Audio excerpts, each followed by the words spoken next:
Hello guys, સ્વાગત છે તમારું મારા ત્યારના એક નવા વ્લોગમાં. સો ગાઈઝ, આ વિડીયો જોરદાર મજેદાર થવાનો છે, કારણ કે અમારી ફેમિલીમાં દરેક મેમ્બરને લીંબુ પાવામાં આવશે અને એ લીંબુ પી અને એમના મોઢાનો હાવભાવ કેવો થશે એ જોવાની મજા આવશે. સો ગાઈઝ, તમે જોઈ શકો છો કે અમારી ફેમિલીના બધા મેમ્બર તૈયાર છે. તૈયાર છો ને? તમે જોઈ શકો છો કે લીંબુ કાપીને તૈયાર કર્યું છે. હવે કૈલાશ ઉષાને લીંબુ પીવડાશે, પછી લીંબુ પીવડાયા પછી એમનો મોઢાનો હાવભાવ કેવો થશે એ જોવાનું રહેશે. હે કૈલાશ આખું લીંબુ તરપાડજો. સો ગાઈસ, સૌ પ્રથમ કૈલાશ ઉષાને લીંબુ પાસે લીંબુ પાવ. કૈલાશ છોડવાને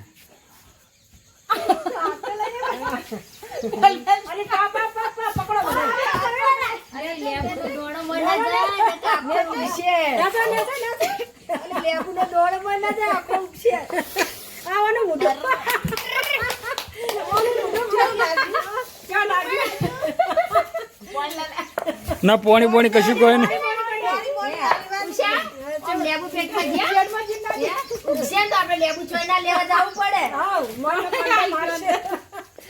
સો ગાઈઝ, હવે ઉષાનો વારો પતી ગયો છે. હવે ઉષા કૈલાશને પાસે હવે કૈલાશનો હે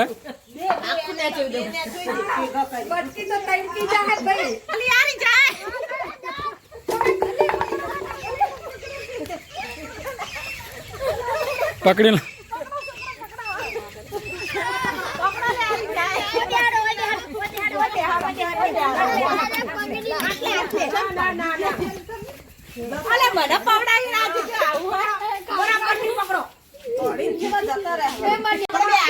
શું ગાઈસ, કૈલાશને પણ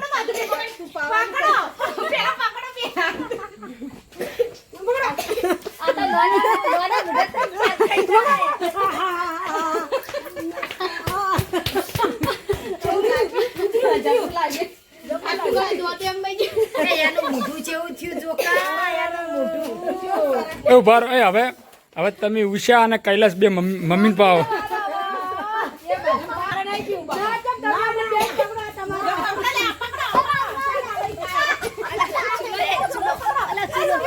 એ આમાં કા ચૂલો છે,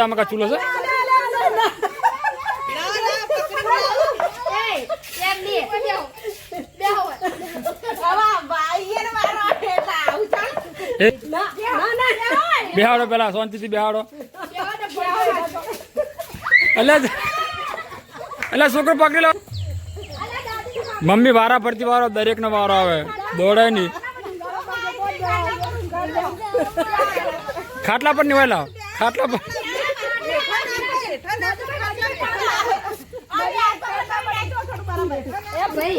ભાઈ વાપરો હે હો દાડા સાસુ ના દેખ દાડો ઘરનો ચલો પાવ. દોણા સોરે દોણા મોય ઉગે ઓને ઉગે એ બેની એ મરી જાય ભાઈ. પી જાવ પડે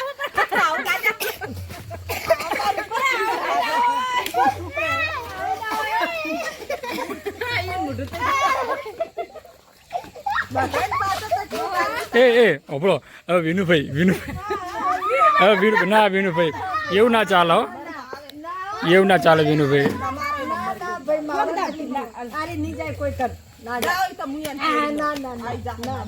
એ મધુભાઈ મમ્મી ચમચમ છે.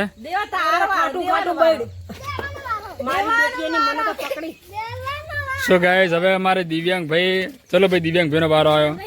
દિવ્યાંગનું મોઢું, દિવ્યાંગ ને મમ્મી પાસે. ના 2-4 ની એક જ રાશ. દિવ્યાંગ તું તો લેબુ પીસ ને તો તાર દોસ્ત રે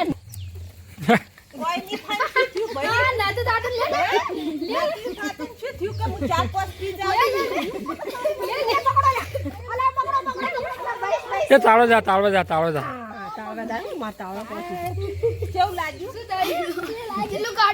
એ બપડો, એ સાચું બોલજો. કાઠું કેમ લાગ્યું? આર્યું લેબુ ખાટું કેમ લાગ્યું? મને કાઠું પડ્યું. તને મને ઓછું કે લાગ્યું માં હાવ. કૈલાસ તમન મને લાગ્યું મને ઓછું લાગ્યું દિવ્યાંગ તને બેટા મને એટલું બધું નહીં લાગે, થોડું લાગ્યું મને.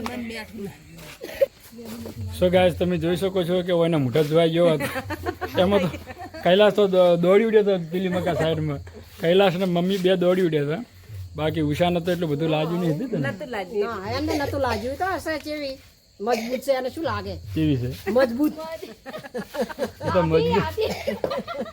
હાથી કશું ના થાય. ભાઈ ઈ તો લેબુનો પાયો જ છે, એટલે એને કશું ના થાય. ચમ ઉષાને ઉષા તો લેબુનો પાયો, એને તો લેબુ ઉગવાનો. લેબુ અંદર ઉગવાને સો ગાઈસ ઉષા જમવાની તૈયારી કરે છે. તો અત્યારે શું બનાવ્યું છે? ભાવે તમે શું કરો કહો હવે? તો તુરિયા નહીં ભાવે તો અમારે ખાવા પડશે. હે તને ભાવે તુરિયા? કેવા ભાવે? તને તો બધું જબર ભાવે એટલે તાર એટલે તાર અમાર બીજા ઓછા ભાવવાના મને તો આવું સારું ભાવે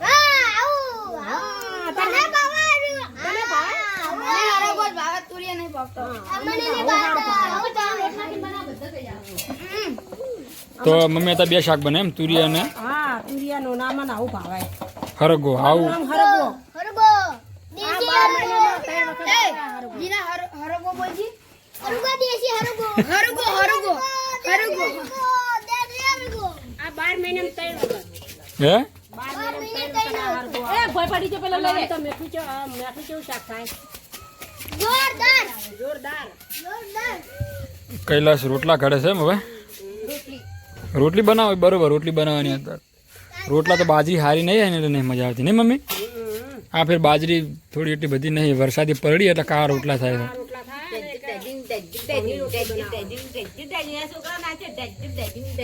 શાક બનાવું ના કરો શાક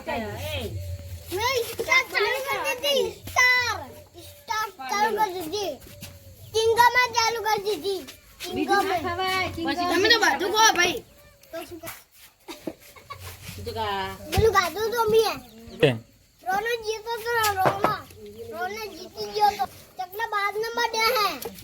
બાદ ના બને હોય ને ચકલા બાદ ના બને એમ કે. સો ગાઈઝ ઉષા કૃષ્ણ ભગવાનની આરતી કરે છે. તો લાવો હું અત્યારે આરતી કરું કૃષ્ણ ભગવાનની. લે બેટા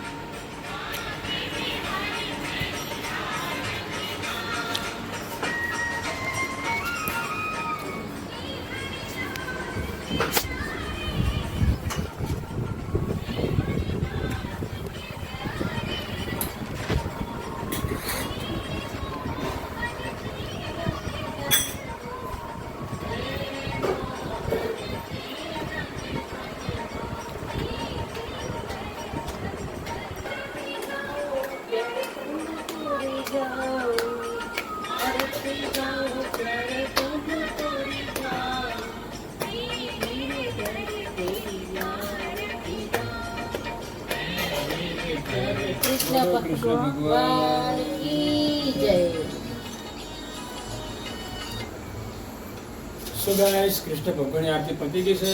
હવે જમવાની શરૂઆત કરીએ. જમવાનું ચાલુ છે ને? ચલો જમવા જઈએ હવે.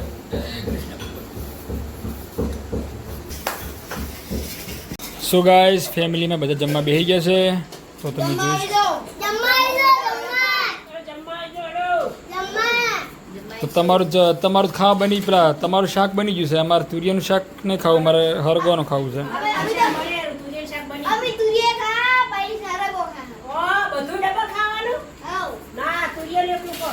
સો ગાઈઝ એમનું શાક બની ગયું છે તુરિયાનું.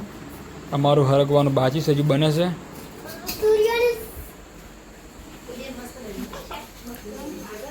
ઉષા બનાવે હરગવાનું શાક. કેટલી વાર લે?